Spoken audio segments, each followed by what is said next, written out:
3 years old to fifth grade. Go meet your smiling children's church teacher. Dun, dun, dun. Have fun, engage your parents, talk about what's going on. We love you. We appreciate you. We miss you. We can't wait till we're back to public gathering.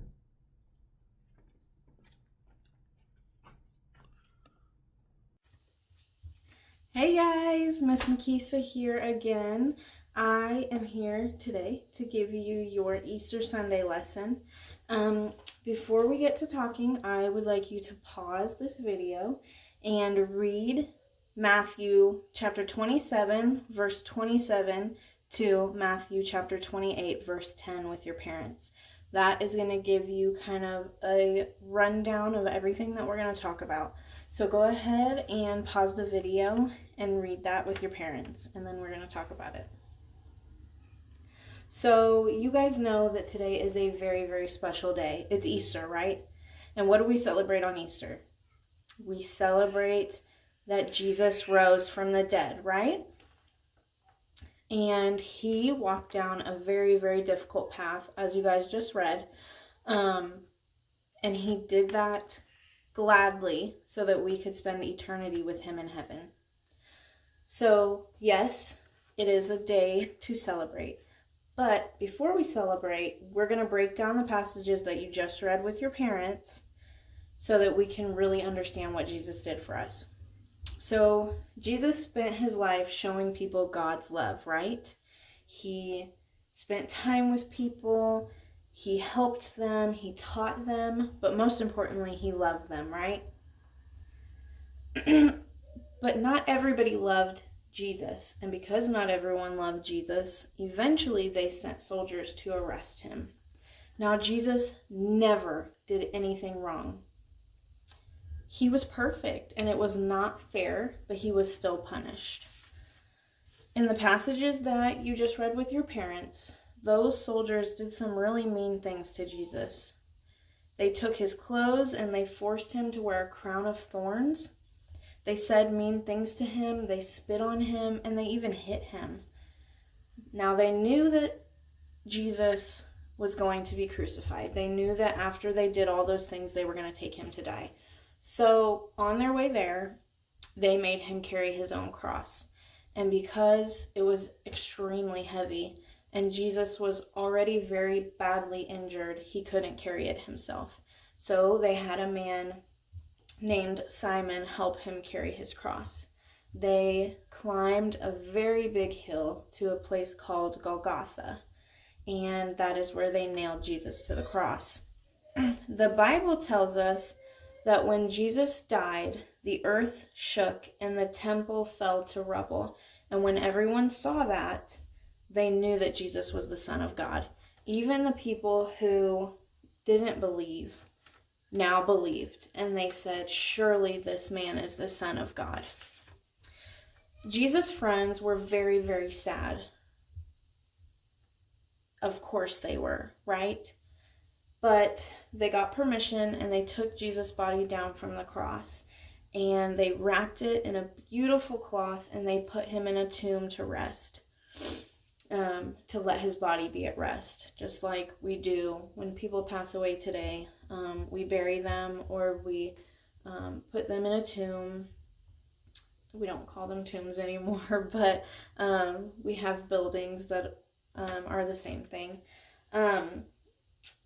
And soldiers rolled a huge rock in front of the opening because they thought, a lot of people still thought, that Jesus had lied.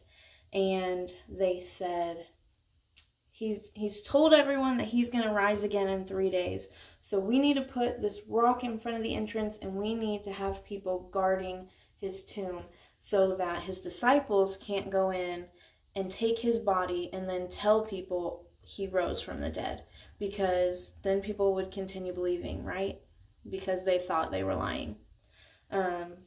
Little did they know, they wouldn't have to lie because Jesus really was going to rise. So they put his body in the tomb, and a couple days later, two of Jesus' friends, went to pay their respects and to just spend time with Jesus' body because they missed him so much. When they got there, an angel appeared, and it scared the two guards so bad that they fainted. Can you guys imagine how funny that would be? Now, in this time, when angels would appear, it scared people, obviously. You don't just see angels every day.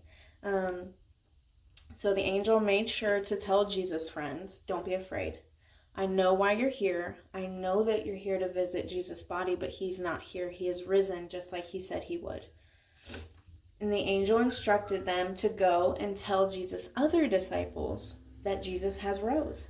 So they ran. They ran with this exciting news. And when they all finally saw Jesus again, they fell at his feet and worshiped him.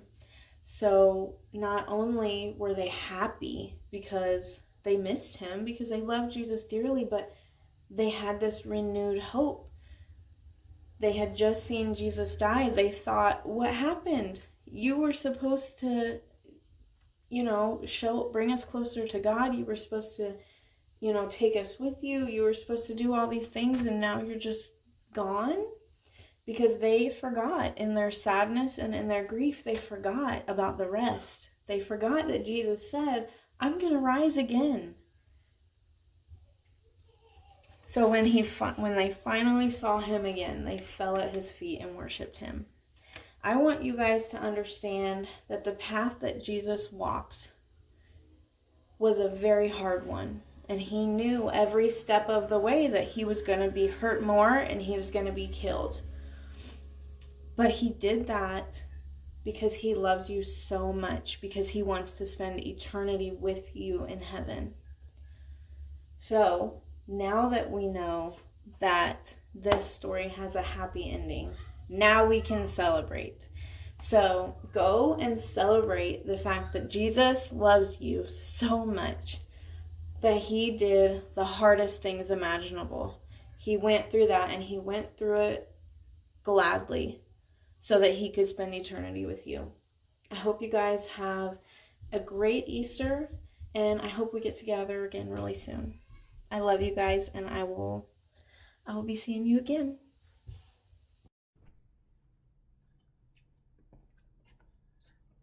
Thank you so much. Thank you so much for allowing us the privilege to engage with your family. If there's anything we can do during this time to help foster conversations and communications with you and your kids, with you and your spouse, with anything in this, let us know. Crossroads Fellowship, that's not the right email. What's the right email? Crossroadsinformation at gmail.com.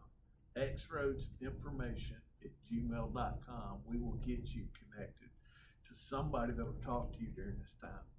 During any time, your family matters. We thank you for getting to be part of your family.